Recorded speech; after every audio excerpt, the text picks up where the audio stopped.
Well, hello, and welcome back to another exciting adventure with Tim's Brick Adventures. so, um, Brick Rodeo Convention, big display.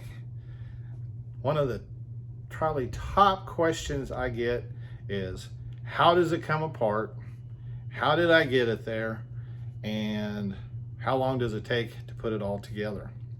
So, we're going to see how long this takes. So this may turn into more than one video, but I'm going to give you the total behind the scenes tour of what happens and how this thing goes from a lot of stuff in some boxes to the full display with all the figures and stuff. So we're gonna get started here. Something I did want to plug. You notice I'm always wearing my spiffy shirt that I designed. I'm an illustrator and carpenter and all that good stuff. So doing the artwork and illustration is always fun. You too can have one of these shirts. And I will put a link in the description where you can go and purchase them.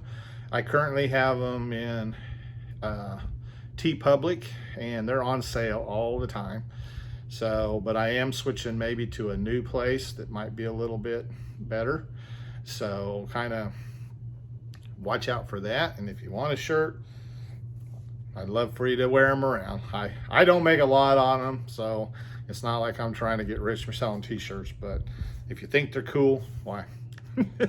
we all have our swag, stickers, all that good stuff. So with that, we're going to get started. I'm going to show you kind of everything just got hauled upstairs and still sitting around in boxes. So we're going to start from that. So with that, let's get going.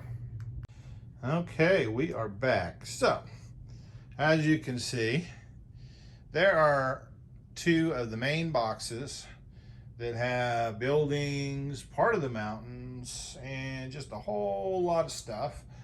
And there's just was some extra totes that just had pieces and parts. There is a bigger chunk of mountain,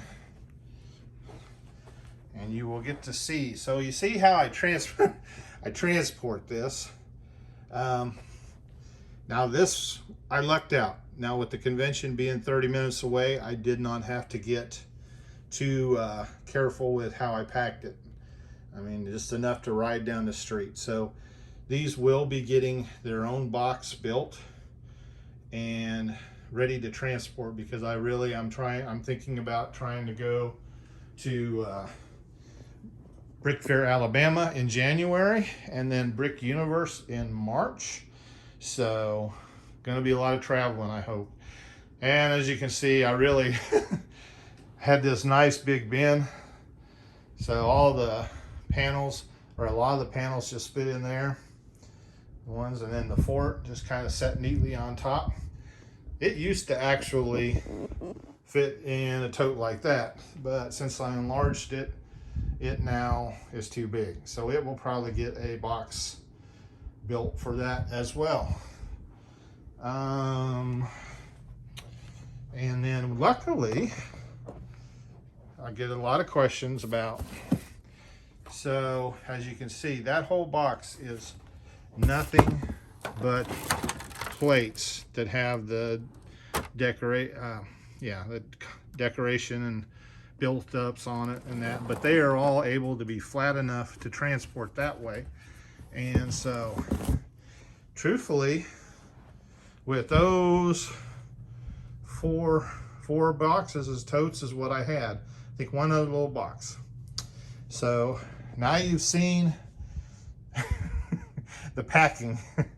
But like I said, that's going to change drastically because we're going to be taking a road trip a lot of miles. Oh, and when I say build a box, this is what I mean. I get to put my carpentry skills to work. So I've got a special box now.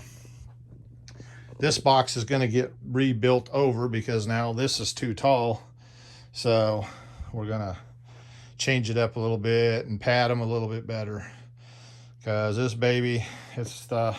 anything happens to it and my whole display is pretty much done.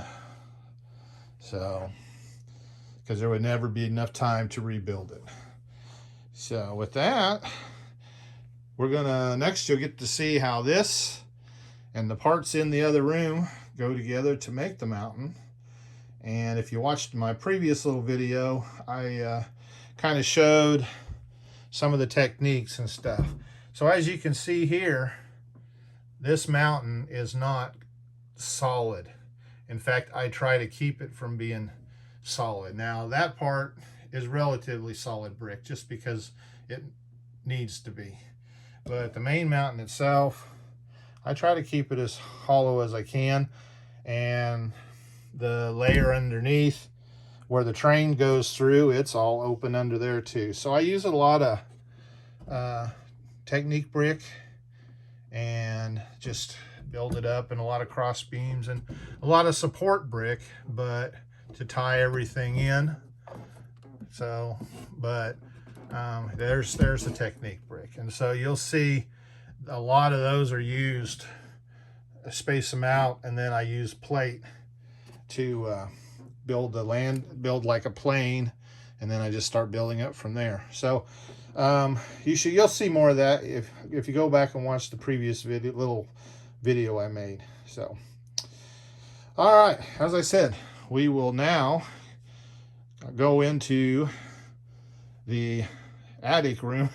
I've been kind of holding off because it's been really hot down here in Houston. I mean really hot. So I've been trying to hold off till hopefully it will cool down a little bit before we ventured into that. Because I'm gonna take and show you pretty much the best I can, step by step. I'm not gonna make you watch the entire process, but taking all those boxes and all those parts and show you how it all goes together. And then hopefully some of you I see at the shows and stuff, then you'll know exactly how it all goes together and how much time it takes and all that. Hopefully it won't take quite as much time as it takes me at the show. It usually takes a good day and a half, and I had my son there to help me this year, which that was over the top great. Number one, he was there, hadn't been with me at a convention for a couple, 3 years, and just having him there off and on. And but then having him there to help me put stuff together helped a lot. So it was great.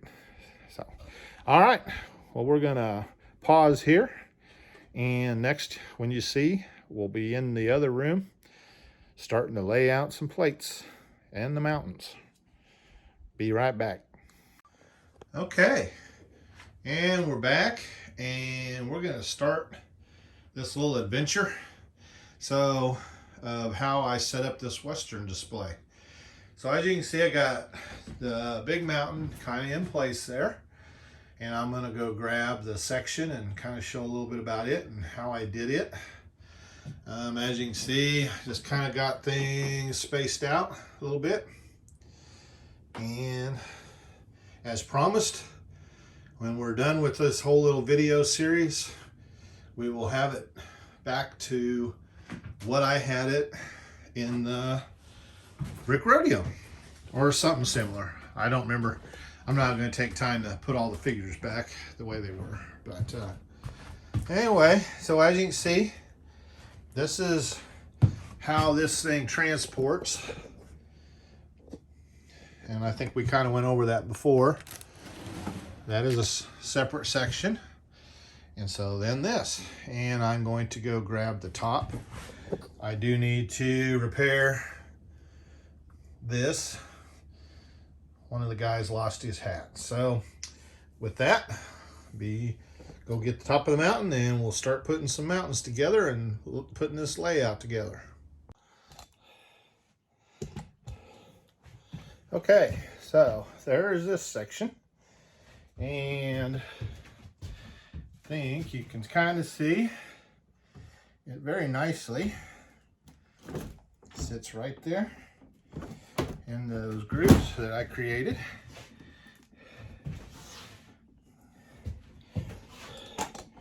To give you the whole effect. And I utilized those tiles so that it just sits right nicely. And see, it just sits right there on top.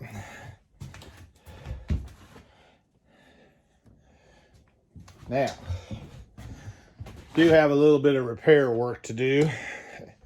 Pull some pictures out. There's a few things that have fallen off in transport and stuff. And so that's one of the key things I've got to figure out, how better to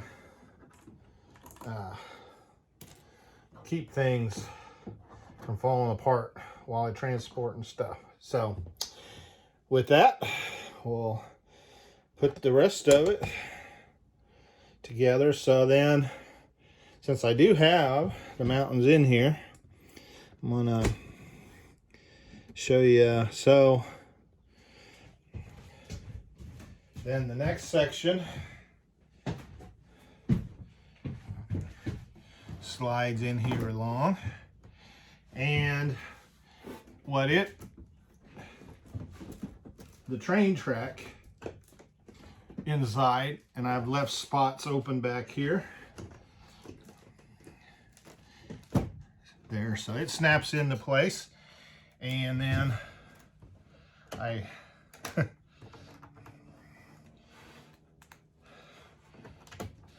for some reason the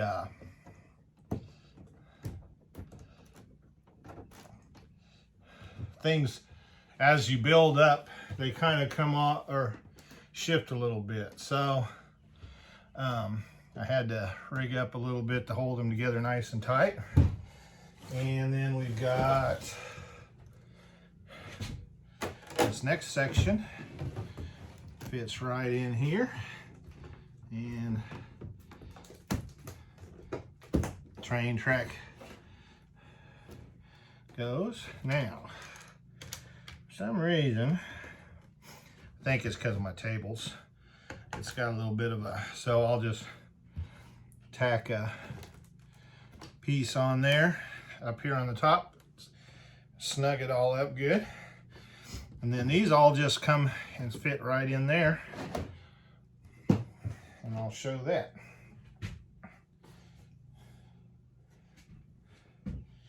That's predominantly, and then there's more mountain sections, and I'll have to unbox them. But so far, this is how it all travels, transports, and goes back together.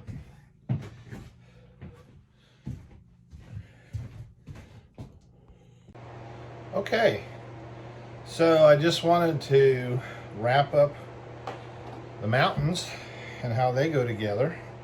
So as you can see, I built them up this high, and then I tiled them out so that now I can come in and just set these pieces in place. Actually, this one needs to go first.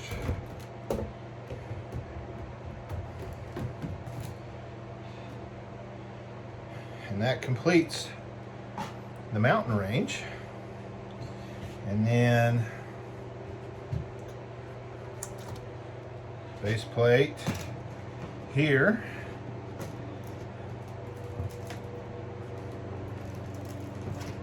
Sometimes the track doesn't want to always go together quite right, but and then as a matter of just as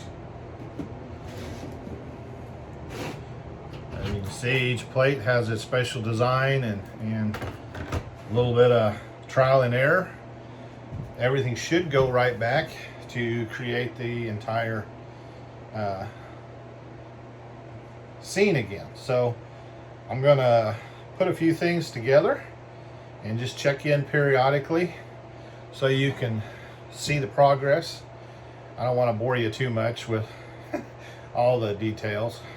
I mean, basically this is it. The mountains, like I said, I try to make them as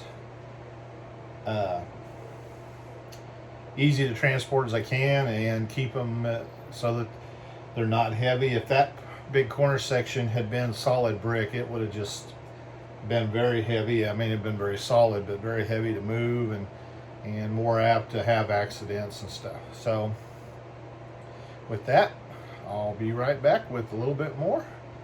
Thank you for following along as we set up this big display once again.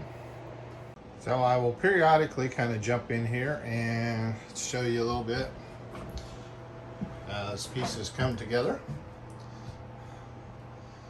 We're getting a larger part of the layout, and I know for sure that's that corner. So with that, we'll keep on plugging away. This is probably the easiest part of the setup because these plates don't take too long. It's just a matter of figuring out which one goes where, and I've got most of them designed anymore to where you pretty much know doubt as to where they belong. So it really helps a lot. All right, so now we've got everything that was in the big tub where it relatively belongs, and so now got this big box of plates that should finish it all out. So we're gonna get busy and get them in place. All right, and we're back. Voila! So all the plates are in place, and now you get to see what this looks like before I ever start putting any kind of people or very much scenery. I am going to try and figure out how to keep as much scenery on these plates as possible and still pack them. Several members in the group, the train group in particular, Steve Jackson, has devised a system that is phenomenal for packing base plates and stuff like this away and still having them fully covered with foliage. Trees you just have to come back and do. You can't do nothing about that, but and still be able to pack stuff. But there's ways to minimize the actual end setups, and that's what I'm going to work on here between now and January when I pack it away and hopefully take it to Brick Fair, Alabama. And I will probably make a few improvements and do some things. I didn't get to completely redo things like I wanted to for Brick Rodeo, so there's a lot of things that are still the same from 2018. As far as some of the basic layout, cover and stuff, and I've seen some things from other Western builders and stuff that I kind of like their idea and would like to incorporate a little bit, as far as adding more depth to the ground itself, and maybe some little pockets of water or just little crevices and stuff. I mean, if you watch any of the old Western with the desert and stuff, there's always plants, or there's little ridges of stuff, and I've got quite a bit of brick to work with, tan and different earth tone colors. Something I did want to show that I finally kind of really got smart about and helps with packing a lot. This big corner piece was built into that before, but I've since taken the modular route, and now it just very conveniently sits right there. I don't have to take the tree off or anything, and I can pack that as a nice relatively flat plate, so that makes packing up a whole lot better. So with that, I'm going to take another break, and we will I got some fine touches I got to do as far as tying the plates in. As you can see, the fencing situation here is out of control. Need to get them all back in place. There's a few little mountain details that need to be addressed, and so luckily I take lots of photos, and a lot of people took photos, so I'm going to be able to pretty much recreate what I had. And that's the thing, it's an evolution.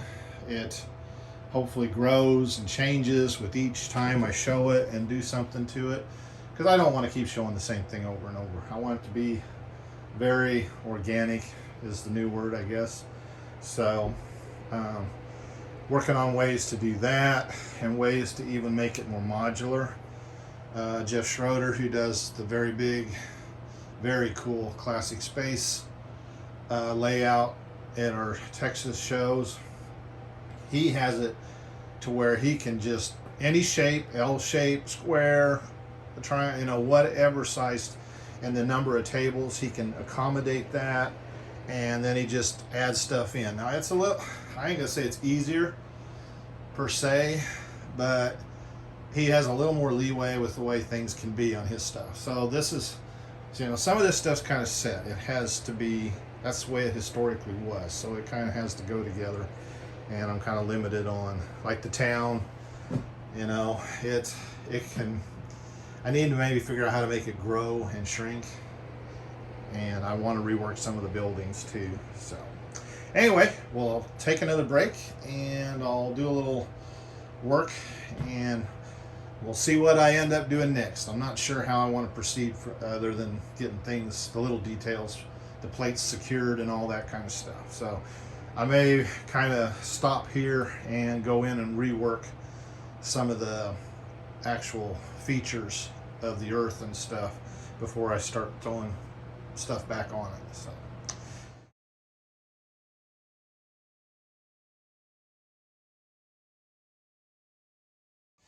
Okay, just wanted to jump in here a little bit. So I went ahead and brought the buildings in, got them set up.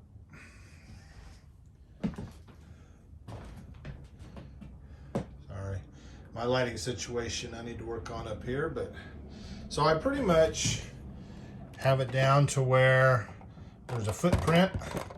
In fact, I had put the base plates in the wrong way, so that helped me get them set up. Now there's a lot of extras that will go in, but I'm pretty well got it down. So I know exactly which building goes where. So now I am going to take the train depot here. It's very small considering what it usually is in most Westerns, and there usually is, there's it really, I want to put it down here with the cattle loading chute, so this all may shift a little bit. Move the water well that goes there and just kind of change things up a little bit, make it a little more accurate, because the train depot usually has more of a loading area and then a covered area where the people stand outside.